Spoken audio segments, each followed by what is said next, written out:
Bonjour à toutes et à tous et bienvenue pour un nouvel épisode de Nos adhérents ont du talent.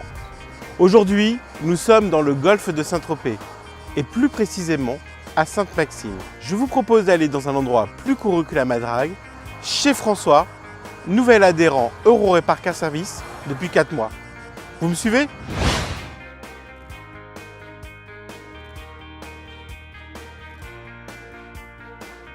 Bonjour François. Bonjour. Merci beaucoup de nous accueillir aujourd'hui au Champ des Cigales.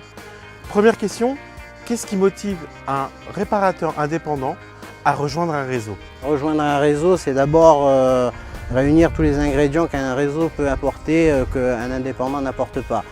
C'est-à-dire pouvoir être représenté à une ampleur qu'un indépendant n'a pas, c'est-à-dire pouvoir commander des pièces à des coûts qu'un indépendant n'a pas. Tous ces petits éléments ont fait qu'aujourd'hui, en 2019, on est obligé de pouvoir intégrer un réseau et pouvoir être en osmose avec ce réseau. Très bien François, mais pourquoi Eurorepar Car Service? Bonne question, Eurorepar Car Service. Déjà, rien que par le concept, le logo, l'image de marque, 1400 garages, 3400 en Europe, ça donne une idée un peu de l'image. Après, dans l'intervention, il y a tout ce qui est, c'est une machine de guerre. C'est le groupe PSA, donc c'est vraiment une machine de guerre. Et il y a le marketing qui est plus que du marketing, c'est exceptionnel. C'est récurrent, ça parle de plein de choses, donc ça correspond exactement à l'image que j'attendais un peu d'un réseau et aujourd'hui j'en suis quasiment satisfait dans l'ensemble des prestations apportées par le réseau Eurorepar Car Service. François, tu nous as expliqué ce qui t'avait amené à prendre l'enseigne Eurorepar Car Service. 4 mois après, pas de déception? Non, absolument pas, au contraire, bien au contraire. Je dirais même qu'aujourd'hui, avec la puissance de la marque, du marketing qui est mis en place via les autoroutes, les radios nationales, la télévision, enfin, c'est quelque chose qui est vraiment colossal. C'est pas à la portée de l'indépendant, en tous les cas, c'est certain. Donc aujourd'hui, je dis oui, je suis complètement comblé, oui. Puisque tu parles de marketing et communication, je sais que tu fais beaucoup de choses sur le plan local. Tu peux nous en dire plus ? Effectivement, c'est vrai, en local, je fais beaucoup de marketing. Pour moi, c'est quelque chose qui est important déjà pour rencontrer mon nouveau et prochain client. C'est une présence, c'est de montrer qu'on existe et qu'on est aussi important que tous les autres réseaux, voire peut-être mieux, ma foi. Donc c'est quelque chose que je fais au quotidien, voire 2 fois par semaine aujourd'hui. Et puis il y a le digital. Ah oui, là c'est une autre histoire. Le digital, c'est quelque chose qui est important. Important pourquoi? Parce qu'on est présent sur tous les réseaux sociaux, donc on est activement présent et partagé, ce qui représente beaucoup de personnes, je pense, en tous les cas, dans ma position. Et j'y apporte une importance. En même temps, ça nous permet aujourd'hui, avec le réseau Eurorepar, de relier cette grosse machine de guerre qui est leur marketing. Pour moi, ça me convient très bien et c'est quelque chose qui doit être fait.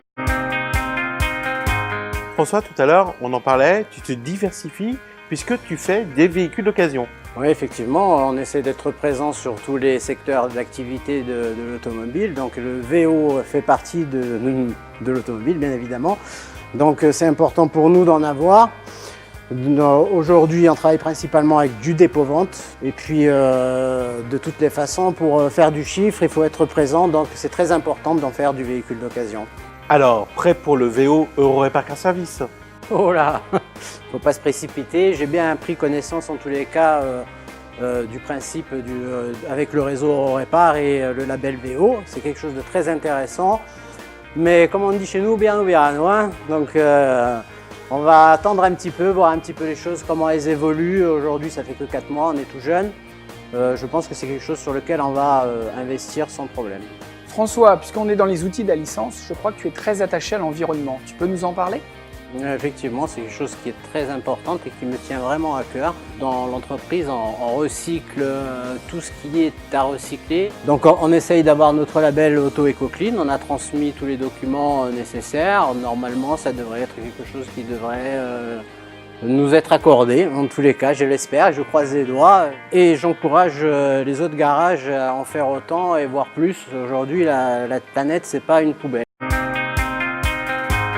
François, pour cette dernière séquence de notre émission Nos adhérents ont du talent, on va rester dans l'environnement parce que ta passion, c'est de cultiver ces magnifiques jardins. Oui, magnifique aujourd'hui, ça n'a pas toujours été le cas de ce terrain. On a quand même enlevé, quand on est arrivé, un peu plus d'1 tonne de déchets, de détritus, de plastique, de ferraille, de verre. Donc oui, magnifique aujourd'hui, oui, j'en suis content. Alors ce jardin n'est pas seulement beau, il est bon aussi, n'est-ce pas? Oui, effectivement, c'est beau et bon. Et en plus, ça fait plaisir aux amis, à la famille, aux enfants. C'est des fraises, c'est des courgettes, c'est des aubergines, de la tomate, c'est naturel. C'est sans pesticides, sans aucun ajout artificiel, c'est naturel. Et la seule chose qu'on utilise, c'est du marc de café pour éloigner les limaces et les fourmis. Ça donne l'eau à la bouche. En tout cas, merci beaucoup François de nous avoir accueillis aujourd'hui à Sainte-Maxime. Quant à nous, on se donne rendez-vous très vite pour une nouvelle émission de Nos adhérents ont du talent.